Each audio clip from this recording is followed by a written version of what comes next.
Hello folks, Ann here, and I want to show you a little bit about this class materials Google spreadsheet that we're going to share with you. We hope that you think it might be a useful tool for you.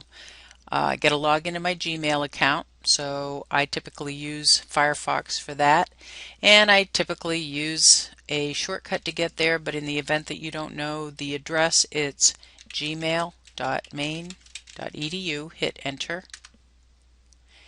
And this document is actually stored in our UCLS account, so I'm going to log in with those credentials. You notice I am not typing in @main.edu here. Hit enter to log me in, and when it gets done loading, you're going to see our inbox for the UCLS account. I want to go up to Documents, which is where the spreadsheet is shared, and it happens to be right at the top. It's called Class Materials Exam Schedule, and you can see that it's been shared. When I click on that document, you're going to see a lot of fields, some of which may actually not even be visible because of the size of this screen. But I just want to show you a little bit about this. A Google spreadsheet is very much like an Excel spreadsheet. I would like to point out that these column headers at the top are in gray, and this area is in gray because we use a Google form to input this data.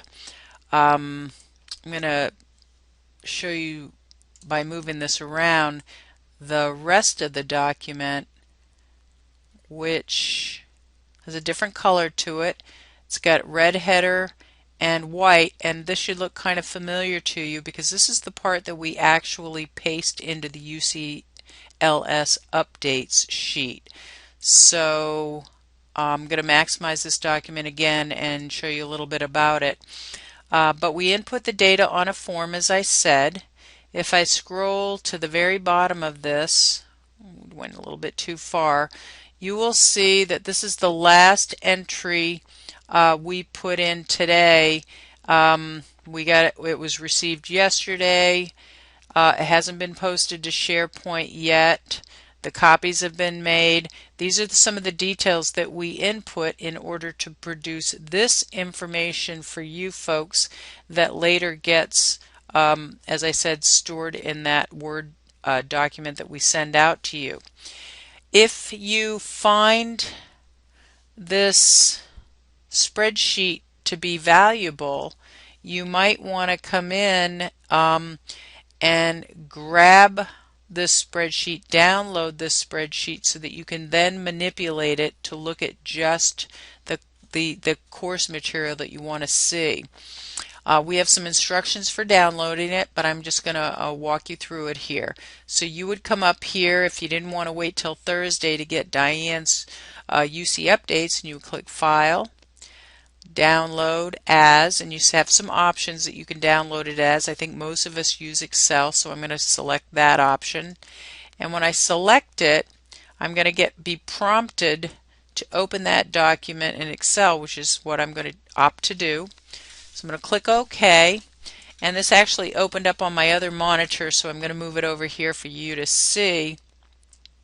And while it looks very much like the document that we just downloaded from Google, this is actually an Excel spreadsheet. It's read-only.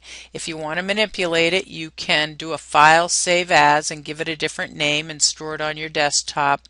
You notice over here, anytime in Excel that you see these the pound signs, it just means that the width of the cell or the column is too narrow.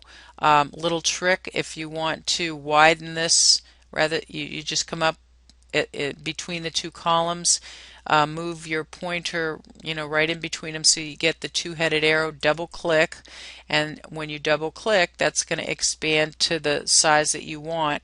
This timestamp field indicates the day that we input this data into this column. So you can tell from looking at them that these are kind of old dates. So you may only interested in looking at what's most recent for the semester. So you're going to click the drop down, and you have the opportunity here to select which dates you want to look at. So let's say I only want to look at February's dates and not January's because it's over and done with.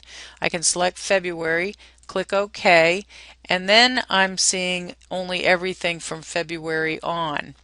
If you want, you can, look at them newest to oldest in reverse order, which gives you a view at the top of the most recent exams that have been input here.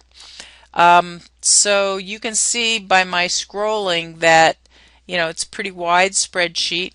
This is the part you typically care about, and what Diane does to produce that document is, she basically filters for the dates that she wants, and I'm thinking it's actually approximately 2 weeks worth. So, let me, deselect some of this stuff.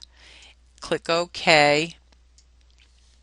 And as I think about it, it's not the timestamp field that you do this on. It's probably the exam start date that you care about, since that is probably more critical information. So I'm just going to select a few here.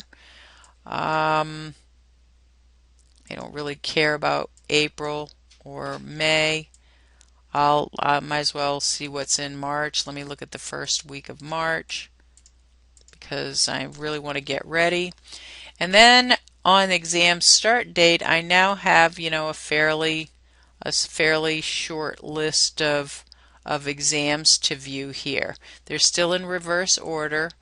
And then what you might do, or what Diane does, is she just highlights the areas or the rows that she wants, does a copy, and then in her UC Updates template, I'm just going to open up a plain old Word document and show you how this works. You can paste it in, and then you've got a document that you can then remove rows on, or what have you, if you don't care about documents, courses, all of the courses there. Another thing that you might want to do is you might want to just filter on course and just select the courses that that you have students enrolled in, because that will also limit your list. But regardless, the point of our making this available to you is to give you the opportunity to go look at those documents every day back up in Google Docs if you wish to be able to keep track of things rather than wait for the information to be pushed to you like we do now. We're still going to continue to send this list out via the weekly updates, but this just gives you another option if you're interested. So I hope this made sense. If you have any questions about it, give us a call or send us an email, and let us know if you'd like to have access. Thank you.